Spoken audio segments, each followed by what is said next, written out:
MDH biryani મસાલા, પારંપરિક બિરયાનીનો અસલી સ્વાદ. असली मसाले साथ साथ MDH વાત કરીએ મારું ગામ મારી વાતની.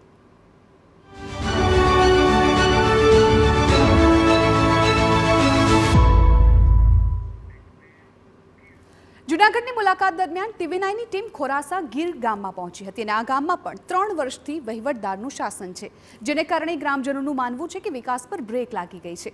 શું કહી રહ્યા છે ખોરાસા ગીરના ગ્રામજનો, જોઈએ આ રિપોર્ટમાં.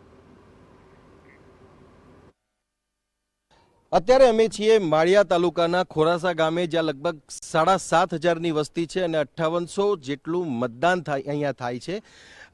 જે પ્રકારે વહીવટદારના શાસન સાથેનું આ ગામ છેલ્લા કેટલાક સમયથી ચાલી રહ્યું હતું, ત્યારે ગામના લોકોની જે સ્થાનિક સમસ્યાઓ છે કે સ્થાનિક જે ડિમાન્ડ્સ છે એના વિશે આપણે વાત કરીશું.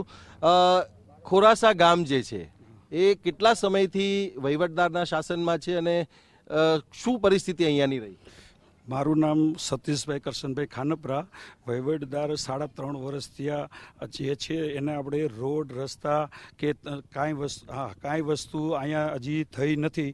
અને જે રસ્તા આપણે અત્યારે જે બનાવવા છે અને ગટર લાઈન પહેલાં જે કરવાની છે એ અત્યારે કશું વસ્તુ થતી નથી. બેસિક એમ્યુનિટીઝ કોઈ પણ પ્રકારની મેન્ટેન રહી જ નથી.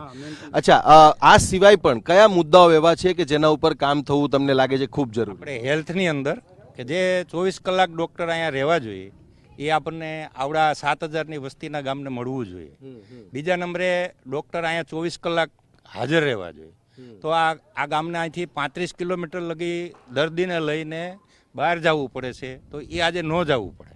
તો 24 કલાક અહીંયા ડૉક્ટરની હાજરી અને દવાખાનાની અંદર એવી સુવિધા મળવી જોઈએ કે જેનાથી લઈને આપણા ગામને આવી સુવિધા મળે. એટલે જે પણ સારવાર છે તાત્કાલિક મળી રહે અને પછી આગળ જવું હોય તો એને વાંધો ના આવે.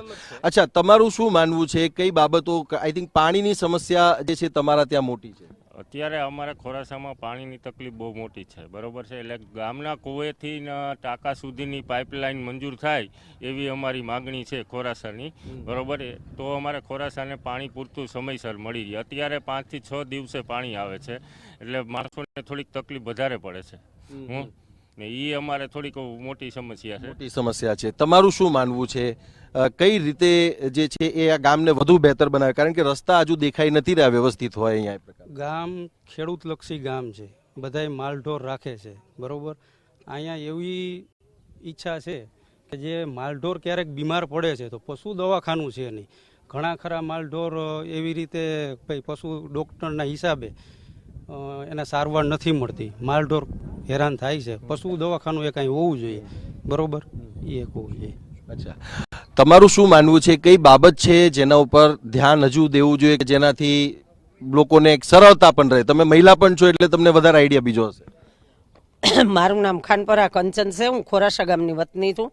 મારું કહેવાનું એ છે કે જે આજે સિટીમાં દોડ મૂકી છે કે સિટીમાં ગાર્ડન હોય, બાળકોને માટે ઝૂલા હોય, લપસ્યા હોય, તો આ આવડા મોટા ગામની અંદર જે વૃદ્ધો વયો છે એના માટે બેસવા માટેનું સારું એવું એક ગાર્ડન, બાળકો રમી શકે એવું રમતગમતનું એક સંસાધન કે જે સ્મશાને આપણે બનાવ્યા છે, હિંચકા છે, લપસણા, પણ જે ગામની બહાર છે અને જવું પડે, વયવૃદ્ધો ચાલી ન શકે, તો ગામની અંદર આવી પણ વ્યવસ્થા હોવી જોઈએ અને દરેક બહેનો માતાઓ બધા પણ જઈ શકે. અને જે આ સિટીની દોડ છે એમાં પણ ઘટાડો આવે કે સિટીમાં જ આ સુવિધા સવલતતા મળે છે, અહીંયા નથી મળતી, તો ત્યાં અહીં ગામડામાં મળે તો એ પણ લોકો માટે ફાયદાકારક સ્વાભાવિક રીતે. કારણ કે અહીંયા એક રસ્તાની સમસ્યા પણ છે.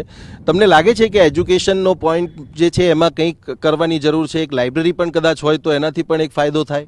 અમારે ખોરાસા ગામમાં અહીંયા 8 થી 10 ગામના લોકો વિદ્યાર્થીઓ ભણવા આવે છે. અહીંયા અમારે હાઈસ્કૂલ છે, 9 થી 12 સુધીની હાઈસ્કૂલ છે, એ અત્યારે ખંડેર જેવી હાલતમાં છે. અત્યારે 2 થી 3 રૂમ અમે લોકફાળાથી બનાવેલ છે. તો અમારી હાઈસ્કૂલ અહીંયા બને એનું સમારકામ થાય ને નવી બને તો વિદ્યાર્થીની અહીંયા સંખ્યા વધી શકે છે. 8 થી 10 ગામના વિદ્યાર્થીઓ અહીં ભણવા આવે છે. અચ્છા, આ જે ગામ છે ગામમાં ડ્રેનેજ રસ્તાની પ્રોપર સુવિધા છે? કારણ કે રસ્તા તો અહીંયા નથી, થોડાક મતલબ વધારે ખરાબ દેખાઈ રહ્યા છે.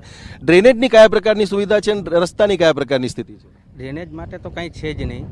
જે અત્યારે ગટર લાઈન કોઈ પણ વ્યવસ્થા, આ રસ્તા તમે જે અહીંયા જોવો છો, આ 7,500-8,000 વર્ષ છેલ્લા 3.5 વર્ષથી એક પણ કોઈ પથ્થર હટાવેલ નથી. જે સમસ્યા છે અહીંયા નહીં અત્યારે હાલમાં જે દેખાય વરસાદ હમણાં આવશે ત્યારે વધારે કફોડી થશે. હા એ તો દર વર્ષે બગડે છે આ 3.5 વર્ષ અમે તો એ જ જોઈએ છે રસ્તા જ. હા. અને બીજું એક જે આપણે ગટર લાઈન કે 7.5-8 હજારની વસ્તીમાં પાણીનો નિકાલ ક્યાં કરવો? 20,000ની અજમખાઈટ ખોદી અને એમાં ને એમાં ભરત રાખે છે, ઉલેસ આવે છે. ઉલેસવા માટે પણ અહીંયા કોઈ પંચાયતને કંઈ મળેલ નથી કે ભાઈ આ ખાલી કરવા માટે કોઈ આપે. અચ્છા, ગંદકીની સમસ્યા અહીંયા છે ખરી? ગંદકી માટે ગાર્બેજ કલેક્શન માટે કોઈ આવે છે એવું કંઈ ખરું? બોલાવવા પડે છે. આજે અમારે માનો કે ગટર અમારી ભરાઈ જાય, નીચે મેટ છે એટલે શોષણ થાય એવું છે. સક્શન પંપ તમારું હોય તો કદાચ એનાથી થાય. લેવો પડે છે. આજે ચોરવાડથી અમારે મંગાવવું ચોરવાડથી. પડે છે. નગર તો આ છે ખોરાસા ગામની સમસ્યા અને ખોરાસા ગામના પ્રશ્નો, જે ગામ લોકોની માંગણી છે કે એનું સમાધાન થવું જોઈએ. છેલ્લા 3.5 વર્ષ જેટલો સમયગાળો રહ્યો જેમાં જે વહીવટદારનું શાસન રહ્યું એના કારણે સ્થિતિ એવી થઈ છે કે રસ્તા પ્રોપર નથી, બેસિક એમ્યુનિટીઝમાં ડ્રેનેજની સુવિધા નથી અને જે સ્કૂલ વગેરે છે એનું પણ બિલ્ડિંગની મરામત અને સાથે જ સાથે એનું રિનોવેશન થઈને પ્રોપર બિલ્ડિંગ બને એ ખૂબ જરૂરી છે એવી ગામ લોકોની માંગણી છે. કેમેરામેન નરવિન સોલંકી સાથે Sachin Patil, TV9 Khorasa. MDH kitchen king masala રસોડામાં હોય તો આપણે કાંઈ પણ બનાવી શકીએ છીએ. રીંગણાનો ઓળો, બટેટા ફુલાવર, ભીંડી મસાલા અને બીજું ઘણું બધું. MDH